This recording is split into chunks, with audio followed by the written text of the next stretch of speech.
Sebaik-baik manusia adalah yang bermanfaat bagi orang lain. Tidak harus memberikan kemewahan, bahkan dengan cara cukup sederhana, yaitu membagikan sepatu untuk anak yatim piatu dan kaum duafa. Inilah cara seorang Alfianto Setiawan yang memberikan kebahagiaan untuk anak-anak Indonesia. Mulanya dulu itu ya, saya membantu seorang anak yatim di daerah Malang Selatan. Ya, kami beri bantuan perlengkapan sekolah dan lain sebagainya.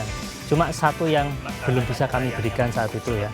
Saya lihat sepatu anak ini sudah rusak, sudah waktunya ganti, dan saat itu memang saya sudah kehabisan uang untuk memberikan sepatu kepada dia. Ya. Kemudian saya foto sepatunya, saya pandangi terus sampai di rumah, berhari-hari juga saya pandangi kira-kira apa yang bisa saya perbuat untuk sesuatu yang bisa menginspirasi juga. Ya. Terbesitlah ide saya ingin memberikan bantuan sepatu. Karena mungkin kayak kalau bantuan perlengkapan sekolah lainnya itu sudah banyak yang memberikan. Tapi kalau bantuan sepatu sekolah agak ribet ya. Kita harus mengukur sepatunya dahulu, kemudian kadang sudah diukur sepatunya, kita belikan sepatu, ternyata tetap nggak pas. Berawal dari modal pribadi secukupnya, Alfianto memulai langkah untuk memulai program 1000 sepatu untuk anak Indonesia. Saya saja untuk diri saya saja, saya masih susah ya. Lalu bagaimana saya bisa membantu orang lain? Akhirnya saya punya mobil itu saya jual. Saya jual sebagian untuk menutup hutang, sebagian untuk modal usaha, mendirikan usaha yang hasilnya saya gunakan untuk operasional 1000 sepatu ini. Untuk mendapatkan sepatu sesuai ukuran, Alfianto harus mencari sendiri ke pasar dan toko-toko. Atas kegigihan Alfianto dalam mewujudkan niat ikhlasnya, banyak relawan yang tergetuk hatinya untuk turun membantu. Di awal mula ya tahun 2017 itu untuk mendapatkan sepatu sekolah, kami harus menelusuri toko ke toko. Ya, waktu itu di toko pecinan di daerah Malang ya, kami beli di sana. Kemudian lama-kelamaan mereka tidak mengatasi pesanan kami karena mungkin tambah lama tambah banyak dan ada ukuran-ukuran tertentu yang harus dipenuhi. Akhirnya beralih ke pasar besar, dan pasar besar juga kadang nggak bisa mencukupi juga karena ada nomor-nomor tertentu yang sudah habis. Nah, akhirnya kita cari channel pabrik sepatu sekolah. Ya, ada di Mojokerto salah satu pabriknya. Nah, jika kami ingin membeli sepatu dalam jumlah sangat banyak, kami langsung menghubungi dari pabrik. Selain memenuhi kebutuhan sekolah, Alfianto juga memiliki beberapa anak asuh yang ia bantu untuk meneruskan sekolah. Sehingga anak-anak yang terancam putus sekolah bisa melanjutkan pendidikannya sampai ke jenjang yang lebih tinggi.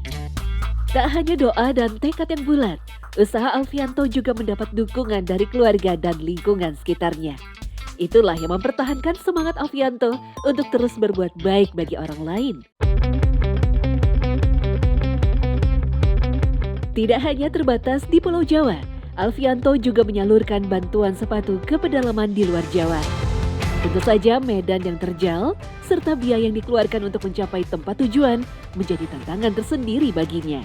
Saya ada sedikit cerita lucu lah bagi saya ya. Waktu itu di pedalaman Kalimantan Barat, jadi perbatasan sama Sarawak, Malaysia.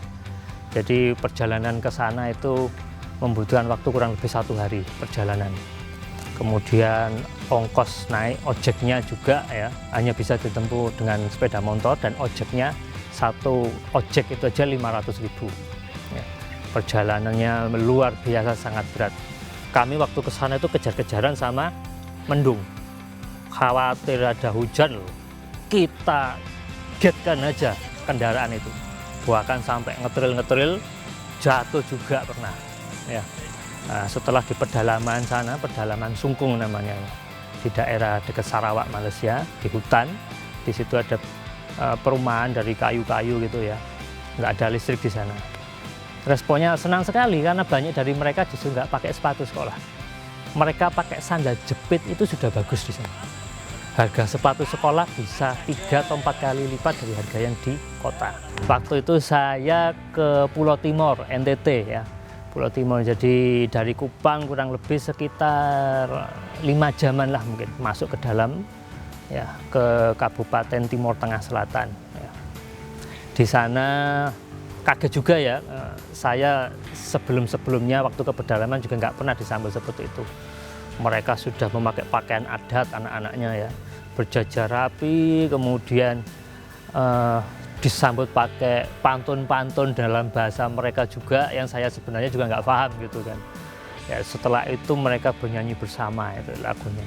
Ro ro ro hina ro, itu terekam betul di ingatan saya.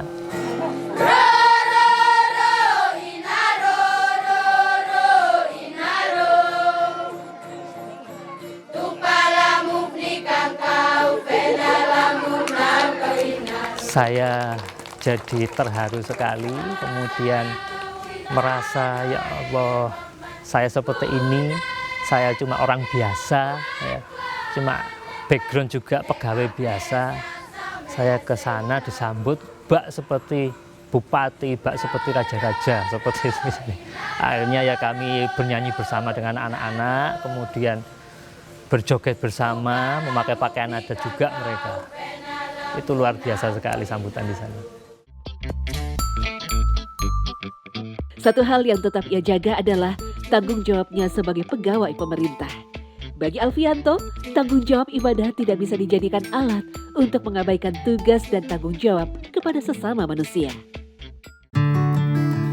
Sesungguhnya janji Allah itu pasti. Setiap perbuatan baik akan kembali menjadi hal yang baik pula untuk orang yang melakukannya. Inilah yang dirasakan oleh Alfianto setelah rutin menjalankan kebaikan. Dengan mungkin berkah ya dari program 1000 sepatu ini juga, alhamdulillah saya dapat rumah dinas.